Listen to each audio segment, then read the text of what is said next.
There is the President of the United States and the President of South Korea. We know President Trump certainly loves gold, and that is quite a gift that he is being gifted right now by the people of South Korea at this big summit. Wherever Donald Trump travels, the spotlight follows. And this week, the world watched him arrive in South Korea for the APEC summit, only to see something unexpected.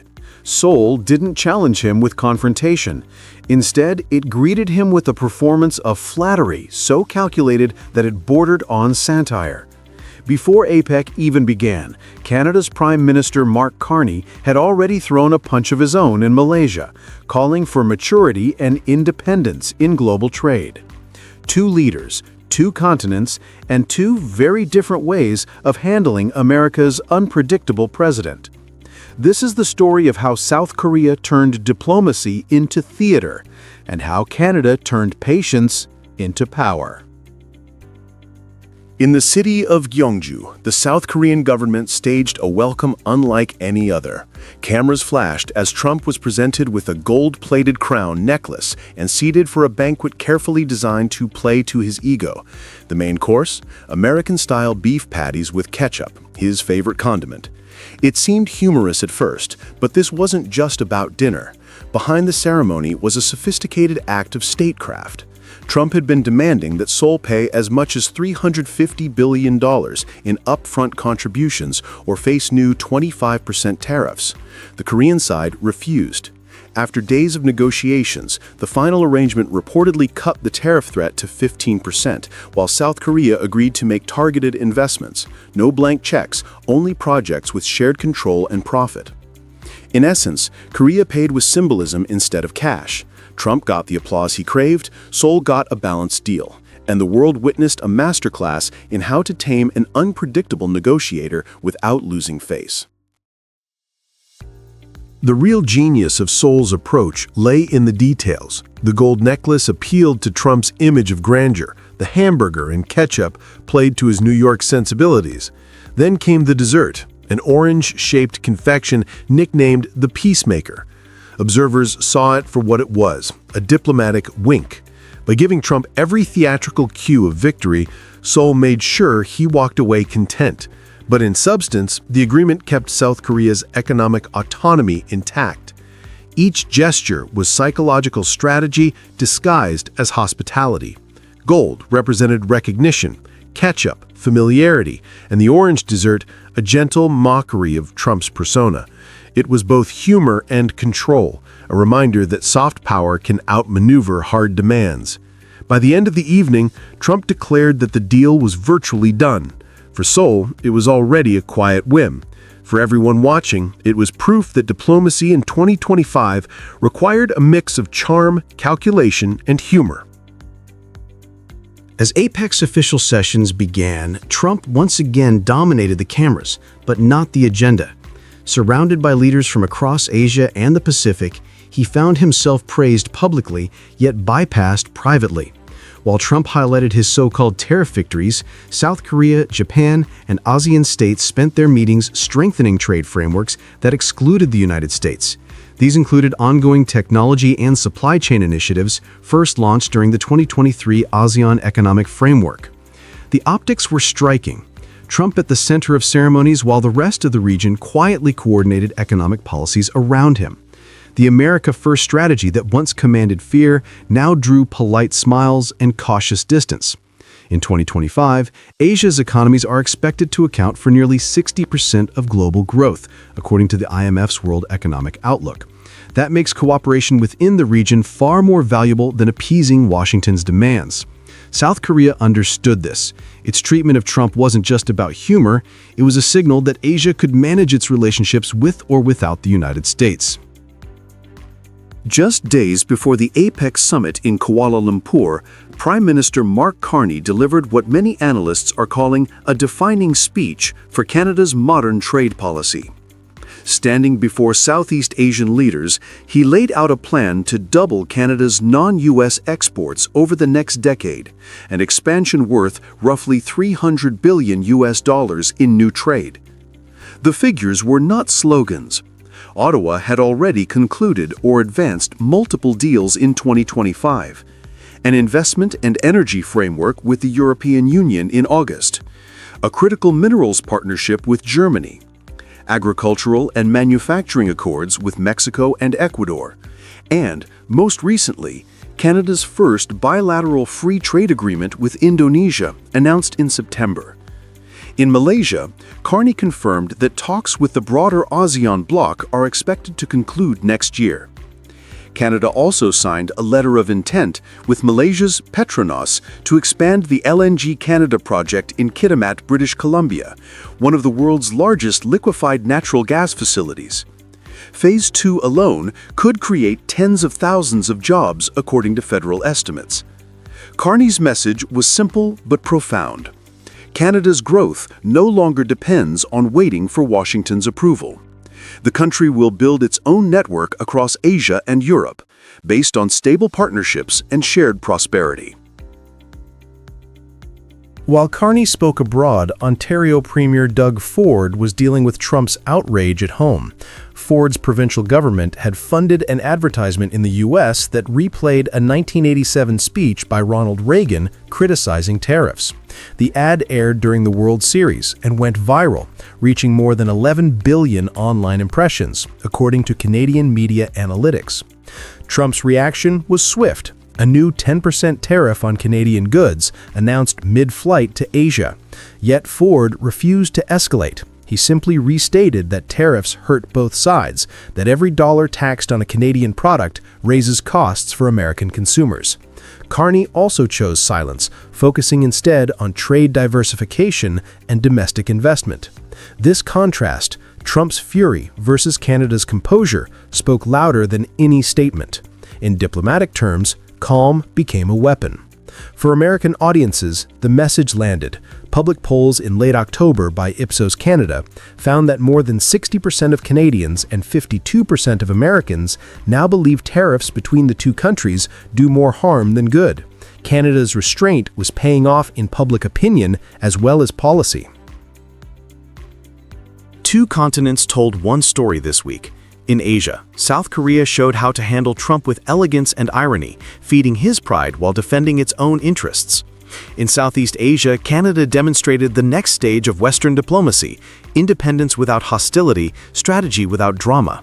Together, these moments reveal a changing world order. The United States remains powerful, but its allies have learned to navigate it rather than follow it. Soft power, patience, and long-term planning are replacing fear and flattery as the tools of modern leadership. At APEC 2025, Trump wore gold, accepted applause, and claimed victory, but the real winners were those who smiled back and quietly shaped the future. South Korea secured its trade balance. Canada secured its economic direction. And perhaps the clearest lesson from this week is that the rest of the world has finally adapted to the Trump era, not by confronting it, but by outsmarting it. The number of company-operated stores in North America will decline by about 1% in fiscal year 2025, accounting for both openings and closures, Starbucks said. It estimates about 90% of the expected $1 billion in restructuring costs will be attributable to the North America business. Across the streets of Seattle, Chicago, and New York, the familiar green siren still glows in the morning light. But inside Starbucks headquarters, the mood is no longer steady. The company that once symbolized American comfort is now confronting one of its hardest seasons. In late September 2025, Starbucks confirmed a sweeping $1 billion restructuring plan in a filing with the U.S. Securities and Exchange Commission. The plan includes the loss of 900 non-retail jobs and the closure of roughly 1% of its company-operated stores across North America. Most of those changes will unfold within this fiscal year. It is a shock for a brand that built its image on routine and reliability. For 6 consecutive quarters, U.S. same-store sales have fallen, showing that the slowdown is no longer temporary. Behind every number lies a deeper signal of pressure, rising costs, cautious consumers, and a trade climate that has grown increasingly hostile under President Trump's economic agenda. The irony is hard to miss. A company that fueled America's mornings is now cutting back because America's economy, once vibrant, is showing strain from its own trade walls. To understand Starbucks' retreat, it helps to look beyond the counter. The coffee in each cup passes through a long supply chain. Farmers in Latin America, equipment from Europe, packaging materials from Asia, and design elements sourced through Canada. Every tariff, every import fee, and every trade restriction adds another layer of cost. Since early 2025, the Trump administration has imposed a series of broad import taxes on metals, manufactured goods, and consumer equipment, affecting nearly every industry that relies on cross-border materials. According to the U.S. International Trade Commission, the average import cost for commercial equipment rose by more than 10% this year compared with pre-tariff levels. For a company like Starbucks, which renovates or maintains thousands of stores, that means millions of dollars in added expense before a single drink is sold. At the same time, inflation continues to weigh on American households. The Bureau of Labor Statistics reports that consumer prices have remained about 4% higher year over year through mid-2025, driven by elevated import costs and transportation fees. As rent, groceries, and fuel take priority, many Americans are skipping their daily latte. That combination, higher costs for businesses and weaker spending power for consumers, has trapped companies like Starbucks in a tightening vice. The result is predictable but painful: fewer stores, smaller workforces, and cautious investment. The company's own managers, according to several internal reviews cited in business filings, described the current environment as a slow squeeze. In practical terms, it means that every delivery, every equipment upgrade, and even every coffee cup has become more expensive to move or produce. These are not abstract effects of policy. They are tangible costs that hit small franchises and local workers first, long before Wall Street feels them. Inside the company, the focus has shifted to survival. Nearly 90% of Starbucks' restructuring budget is being spent in North America, the region that once delivered most of its profits. CEO Brian Niccol's strategy aims to concentrate resources on stores that can be modernized and profitable while letting go of those that no longer meet financial or design expectations. Yet beneath the corporate language lies an uncomfortable truth. The policies that promise to protect American jobs are instead forcing one of America's largest employers in retail and hospitality to cut hundreds of them. Across the northern border, the story looks noticeably different. Starbucks Canada continues to operate with moderate stability, although it faces the same global challenges: inflation, labor costs, and competition. It does not bear the same burden of new import taxes or politically driven trade barriers. Canada's trade policy in 2025 remains anchored in cooperative agreements with both the United States and international partners. By keeping tariffs low and maintaining smoother import channels, Canadian retailers face fewer cost shocks. As a result, their pricing to consumers has been steadier, and consumer confidence has held up better than in the U.S. market. This quiet contrast highlights a larger economic divide. The United States has chosen confrontation as a tool of negotiation, while Canada has leaned on collaboration to preserve trade balance. When Trump's administration expanded tariffs on goods from multiple partners earlier this year, including certain categories of steel, aluminum, and manufactured components from Canada, it disrupted not only factories and exporters, but also service sector chains like Starbucks that depend on cross-border logistics. Analysts at RBC Economics noted in their August 2025 update that these measures added roughly 3 to 5% in overhead costs for U.S. retailers with cross-border supply lines, even when the products themselves were not directly targeted. For Starbucks, that means higher bills for equipment, shelving, and store materials that once moved freely between the two countries. In the bigger picture, the trade wall meant to shield America's economy is now hurting its own brands more than its rivals abroad. Canada's more predictable environment has quietly turned into a competitive advantage, one built not on size, but on stability. Starbucks' restructuring is more than a financial adjustment. It is a mirror held up to the American economy in 2025. The company's cuts expose what many households already feel, that the cost of everyday life has climbed while optimism has faded.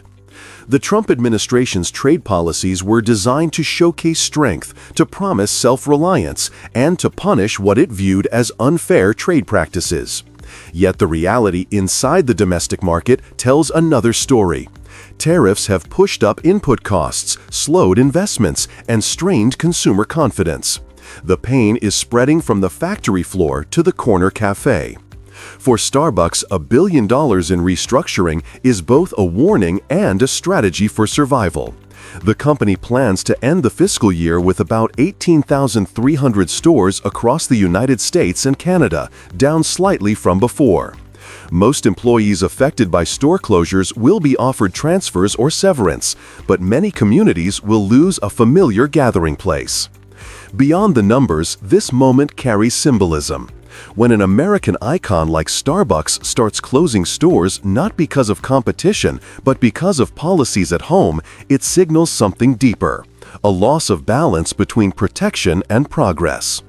The U.S. economy may still look strong on paper, yet its daily rhythms are changing. The morning coffee run, once effortless, now tells a different story of rising prices, shrinking payrolls, and policies that turned inward too far. If Trump's tariffs were meant to prove that America could stand alone, Starbucks' struggle shows the cost of that solitude. The walls built to defend the nation's industries are now closing in on them, one cafe, one job, and one community at a time.